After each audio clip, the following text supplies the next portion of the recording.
гражданите на гората. Който иска от вас, от стрелски граждани, може да отиде под дървото, под всяко едно. Независимо дали е частно, дали е държавно. Защото закона казва горския фонд. В горския фонд влизат държавен горски фонд, общински горски фонд и фонд на частните лица. И заради това, че вие можете, няма право да огражда. И ако се сещаше един господин Дундаров в Вилена беше убедил и каква санкция получи. Незабавно престица от закона. И за така, че не може да огражда. И кажете ми, къде на Пампорово, където е частно всичко, няма нещо, което да не е частно на Пампорово. Няма държавно. Кажете ми в Чепеларе, кажете ми на Боровица. Някой да отрязва на дърво, защото така си мисли. Така ще го образява. Не може да стане. Кажете ми на Карадила. Кажете ми, кой си позволява че някой, както аз се изразявам, мотиви да купуват ножови, аз го купувам за хляб, а някой купува. Някой сега в момента може би става убийства. Ние гледаме негатива. Колко печели общината? Печели 2 лева, малко по-малко 2 лева, аз казвам 2 лева на декар. Или от 5000 декара печелим 10 000 лева годишно. Това не е печалбата. Няма да кажа разхода, сетесена го казвам. Това е комисията по бюджет и финанси. За 10 000. Колко евентуално бихме взели? Бихме взели някъде около 5 милиона. Какво означава това в пари, който може да смята? Печелят ли студентските граждани или не? Гората ще остава на място, който иска може да я ползва както си иска, да я ползва казва, но не да се разпорежда с нея. И какво печелим ние? Печелим, че ако тези 5 милиона ги сложи в една банка, по какъв процент, 4% ние правим много повече, многократно повече. Сега, това е стока. А че вие искате, вие ми говорите за дясна политика. Имате ли представа какво значи дясна политика? Вие ми говорите мите за дясна политика. Вие считате мите, че сте десен политика. Вие никога не сте били политиката мите. Ама никога не сте били политиката, да смятате ляв или десен. Никога. Времето ви за изказване и от група изтече. Призовавам всички да гласуваме с оговорката потенциалните купувачи, защото не се знае дали ще има изобщо купувачи. Да има група, която да ги изслуша и след това комисията казва съответната обществена поръчка, след това комисията включи в това, да предложи на кмета да включи в това и някои неща, които са в интерес на Сливенска община. Благодаря. Господин Лечков реплика и след това господин Лечков. Заповядайте, господин Лечков.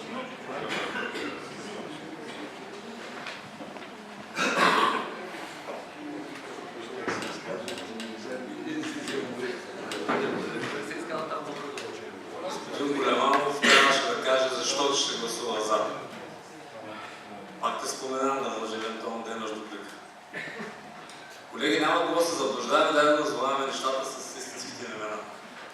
Вече сме в предизборна година. Всичко доброто, каквото се продаде, всичко беше договорено, не е толкова прозрачно. Тук говоря за една прозрачност. Аз лично задавам въпроса и не чух някакъв отговор. Като дойда, чувам примерно, че вие днес да са кандидати да са приспадани. Излезте го кажете. Защото това са сделки. Това е някаква сделка. Кой я прави, кой го говори, кой ги води тия разговори. Нема разкъсвахте преди време, обяснява съм по 2 часа в комисии за какво става въпрос. За всичко, каквото е било важно за града. Ще ли да влезат някакви пари?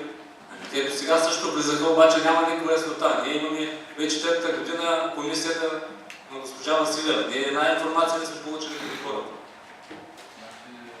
И след като има недоволство и от самите хора, които така или иначе са против, чувам, че те някой да стъчкуват или не знам какво. Значи има недоволство. А при нас като общински съветници, за които ние сме отговорни, има неяснота и непрозрачност. Аз съм за. Ние на центъра на Сливен нямаме прозрачност, ние говорим сега, че контролираме горите. Дърпаш на езика господин Големанов. Горе, където на кайнаците, нали? където извира тази хубава река. Изтечено ли е всичко? Защото се образува една тук голяма група. Нека да се чет, защото тя се образува тая коалиция, но да ги разумава, аз нямам притеснение. Тук се раздава, ето, ресторанти в общината, на Мъндиев, на Звяра, на Третия, на Петия, кажете го, да знаем, по всичко се научава. Защо се премълчава това нещо? Ще ли да влезат 5 милиона, ще слушаме потенциално. Ако е Биндер, кажете, Биндер има заявление.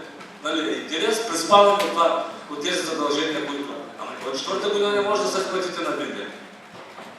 Те Биндер тогава пак трябва предизборно да асфалтира целия град. И ние искаме такива договори. Не да участваме. Къде е нашия процент на господин Големанов? Времето ви изтече, господин Личев. Само искам още веднъж да попитам, ако наистина има някакъв заявен интерес, ако е вкарала тази точка, въобще защо се дърга? Администрацията или кмета да каже, има ли заявен интерес, няма ли, аз за втори път питам. Толкова ли е несериозно това питане? Благодаря. Господин Личев, заповядайте.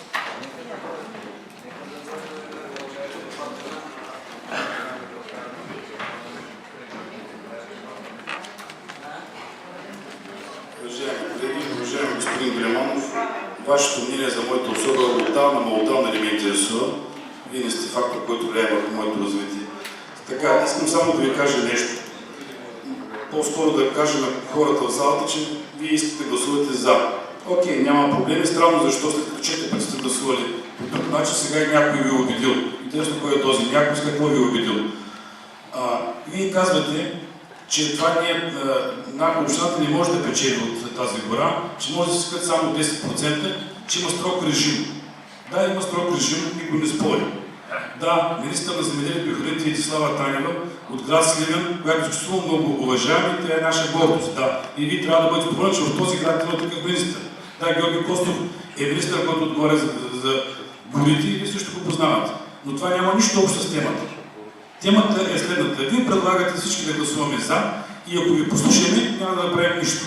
Защото вие казвате, предлагаме да гласуваме за и после да предложим на кмета някакви критерии в обществена поръчка. Това обществена поръчка, господин Големанов, ви даже се спечели предложението. Става въпрос за публичен търг, само наддаване. За какви условия ми говорите? Или просто заблуждавате хората в тази зала? Да, аз не съм казал, че ви сте добър оратор, но много често говорите нещо без да казвате нищо. Колеги, не виждам заявки за изказване. Гласуваме предложението. Моля, гласувайте.